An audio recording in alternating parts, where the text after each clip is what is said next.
satu perayaan penting bagi masyarakat keturunan Tionghoa di Indonesia adalah Imlek. Dalam rangka menyambut Imlek, biasanya masyarakat mengadakan acara keluarga seperti makan malam bersama, berlibur bersama, dan lain sebagainya. Selain menjadi momen untuk berkumpul dan berlibur bersama keluarga, perayaan Imlek juga kerap dirayakan dengan berbagai atraksi menarik, mulai dari pertunjukan barongsai, ular naga, bagi-bagi angpau, hingga wayang potehi. Tak heran jika tahun baru Imlek kini bukan hanya menjadi milik masyarakat keturunan Tionghoa, tetapi juga ditunggu-tunggu oleh masyarakat luas yang ingin menyaksikan beragam atraksi menarik tersebut. Indonesia memiliki destinasi-destinasi terbaik yang bisa kita jadikan sebagai tempat wisata dengan keluarga tercinta. Jika Anda belum memiliki rencana untuk menghabiskan waktu liburan Imlek tahun monyet ini, berikut kami akan memberikan rekomendasi tempat-tempat menarik yang bisa Anda kunjungi dalam 7 tujuan wisata saat Imlek di Indonesia versi on the spot. Hello, my ace man, my pillow. I mean, ain't got nothing. I'm a secret potion. I'll make you fall in love. First love that can't be broken. Destinasi pertama adalah Surabaya. Merayakan Imlek di kota terbesar kedua di Indonesia ini, kita bisa ke Kelenteng Hock An Kiong. Kelenteng tertua di Surabaya yang dibangun pada 1830 ini awalnya adalah tempat persinggahan bagi pendatang dari Tiongkok di Surabaya. Menurut sejarah, mereka datang dengan membawa serta patung Mas Cho jadi pelindung para pelaut dan nelayan untuk disembayangi di lokasi persinggahan. Keunikan Kelenteng Hock An Kiong ini adalah bangunannya sama sekali tidak menggunakan paku dari logam, tetapi menggunakan potongan bambu yang diruncingkan. Sembayang pun dilakukan secara rutin setiap Imlek, dan di sini tentunya selalu ramai dengan perayaan. Selain Kelenteng Hock An Kiong, ada juga Kelenteng Hock Thiek Hian, atau disebut juga dengan Kelenteng Duku, karena berlokasi di Jalan Duku, tak jauh dari Kampung Arab. Kabarnya kelenteng ini sudah ada sebelum 1899. Perayaan Imlek di Kota Pahlawan terpusat di kelenteng ini. Hong Thiek Hian sangat terkenal karena mampu melestarikan tradisi wayang potehi. Yang menarik, dalang-dalang potehi semuanya adalah orang Jawa asli. Tak hanya kelenteng, mal-mal besar di Surabaya juga selalu ramai dengan aktivitas khusus menyambut Imlek. Sehabis melaksanakan ritual Imlek, Anda lebih baik berwisata kuliner karena tidak kalah serunya loh. Kunjungi saja Kia-Kia Kembang Jepun, surganya kuliner di kota Surabaya. Tidak kalah miripnya seperti Chinatown yang ada di luar negeri Singapura. Di tempat ini, kita bisa menemukan banyak bangunan eksotik masa lampau kaum Tionghoa di Surabaya. Take a sip from a secret potion. I'll make you fall in love. First love that can't be broken. One drop should be enough. Boy, you belong to me.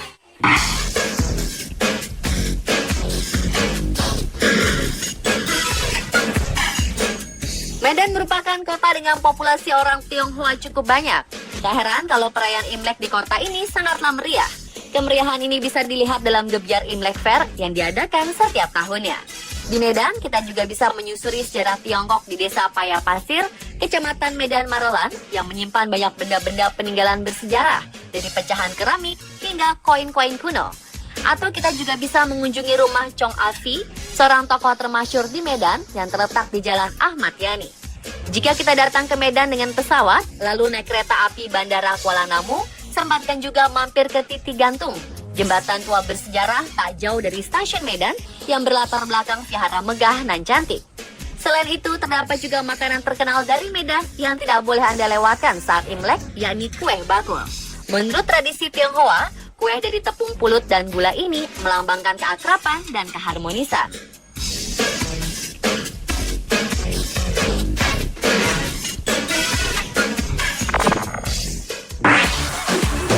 Oh yeah. Yo, this got that dance hall feel to it. Chris Royce. Bicara tentang Imlek, maka kita harus ke Singkawang. Kota berjuluk Kota Seribu Kuil ini adalah salah satu pusat pemukiman Tionghoa di Indonesia. Berada di Kalimantan Barat, Singkawang biasanya penuh dengan pernak-pernik berwarna merah khas Imlek. Bahkan rangkaian acara Imlek di kota ini dikenal sebagai pesta perayaan Tahun Baru Cina terbesar di Asia Tenggara. Jika kita memilih berlibur di kota ini, kita dapat menikmati parade kendaraan hias saat siang dan indahnya ratusan atau bahkan ribuan lampion di kala malam. Kita juga bisa menonton parade tarian tatung. Parade tarian tatung merupakan puncak dari keseluruhan acara. Dalam atraksi ini, roh-roh yang dipanggil untuk merasuki tatung bukan roh sembarangan, tetapi roh-roh pahlawan dalam legenda Tiongkok. Me dejas sin aire. Yeah. Tú me tienes a mi lado. Oh my gosh. No way. Bad thing. Every little thing. Destinasi tempat wisata selanjutnya adalah di kota Semarang. Karena perayaan Imlek di kota ini sangatlah ramai. Ada lebih dari 10 kelenteng di kawasan Chinatown di sini. Yang tertua bernama Tai Kaxi, sedangkan yang terbesar namanya Wei Wei Kong. Menjelang Imlek, beberapa kelenteng di kawasan ini kerap menyuguhkan pertunjukan barongsai yang memukau. Tak hanya itu, jika berkunjung ke Semarang saat Imlek, kita juga bisa merasakan sensasi kuliner khas Tiongkok yang hanya ada saat Tahun Baru Imlek. Ada pasar Imlek Semawis yang ikut memeriahkan perayaan Imlek selama sekitar seminggu. Yang menarik adalah pertunjukan permainan toya dan wushu khas biksu solid. Kita dapat melihat secara langsung atraksi bela diri khas Tiongkok seperti yang biasa kita tonton di film-film kungfu. Di pasar ini juga terkenal sebagai pusat jajanan malam terpanjang di Semarang. Kita bisa menemukan aneka makanan mulai dari lumpia, siomay, sate, steamboat, es puter, bubur kacang hijau, dan berbagai jajanan lainnya. Petualangan kita akan makin seru jika kita datang beramai-ramai. Pesanan santapan yang berbeda untuk masing-masing, dan Anda bisa saling bergantian mencicipi menu yang dipesan. Setelah selesai menyantap jajanan makan malam, kita bisa mengunjungi ke tenda khusus, namanya karaoke jalanan, untuk bernyanyi lagu-lagu Mandarin.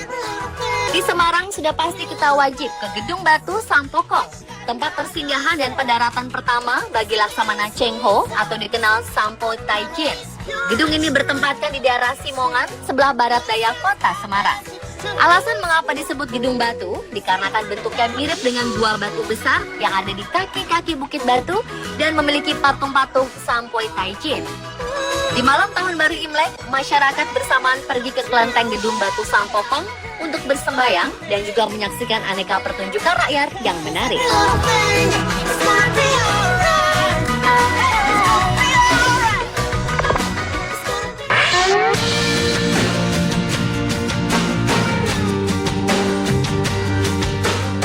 Solo memiliki acara Imlek tahunan bernama Grebek Sudiro. Uniknya, gunungan yang diarak terbuat dari ribuan kue keranjang. Karnaval budaya Grebek Sudiro yang dilaksanakan warga Tionghoa di Sudiro Prajan mengadopsi perayaan Grebek Gunungan Kasunanan Surakarta. Pawai yang mengikuti di belakangnya pun gabungan dari kesenian Tionghoa dan Jawa. Puncaknya adalah perebutan hasil bumi dan makanan sebagai simbol orang harus bekerja untuk mendapatkan sesuatu. Grebek akan berakhir saat lampion yang digantung di atas gerbang pasar gede dinyalakan. Di kota Solo ini, Anda juga bisa menikmati kuliner khas Timlo sampai nasi liwet.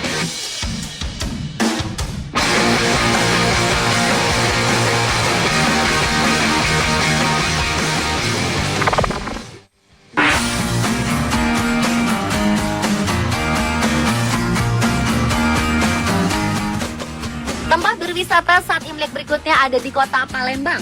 Kota asal empek-empek ini selalu ramai dengan pesta lampion. Terpusat di jembatan Ampera, suasana Imlek di kota ini semakin kental terasa saat melihat perahu naga melintas di Sungai Musi. Ini menjadikan Palembang sebagai salah satu lokasi yang tepat untuk menghabiskan liburan Imlek Anda bersama keluarga. Tak hanya pesta lampion, berbagai atraksi menarik seperti barongsai, ular-ularan naga, dan lain-lainnya dihadirkan secara meriah. Kita bisa menyaksikan pesta lampion di Kelenteng Dewi Kwan Im di Kelurahan 10 Ulu. Selain itu, kita bisa berwisata sejarah di Kampung Kapitan. Kampung Kapitan merupakan kampung tua dengan bangunan berarsitektur khas Tionghoa dan Belanda, dekat dengan Sungai Musi. Daya tarik utama Kampung Kapitan berada pada foto dan lukisan 3 dimensi Kapitan. Foto Kapitan akan selalu tampak melihat balik dari arah manapun Anda melihatnya. Mata dan sepatu di lukisan Kapitan juga tampak bergerak mengikuti arah pandang mata kita. Selanjutnya kita juga dapat mengunjungi Pulau Kemaro. Di tempat ini akan ramai pengunjung yang berdatangan, karena di tempat ini kita bisa berdoa dan meminta jodoh loh.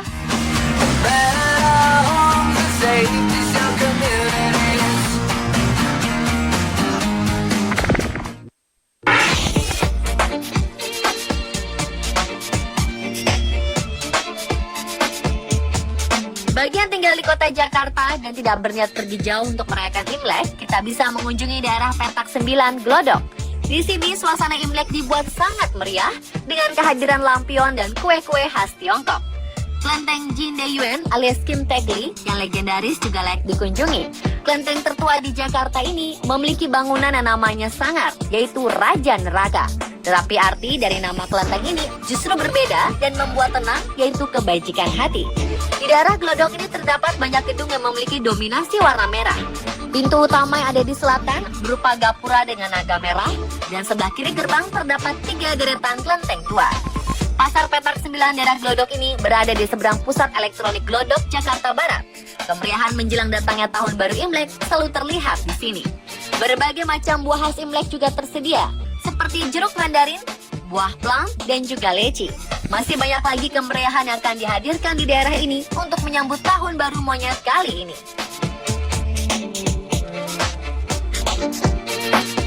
Itulah 7 tujuan wisata saat Imlek di Indonesia versi On The Spot. Seperti yang telah kita saksikan bersama, Indonesia memiliki banyak sekali tempat-tempat wisata liburan Imlek yang dapat dikunjungi bersama dengan keluarga dan orang-orang tercinta. Dan pastinya liburan kita akan semakin membawa kesan tersendiri. Selamat mencoba ya!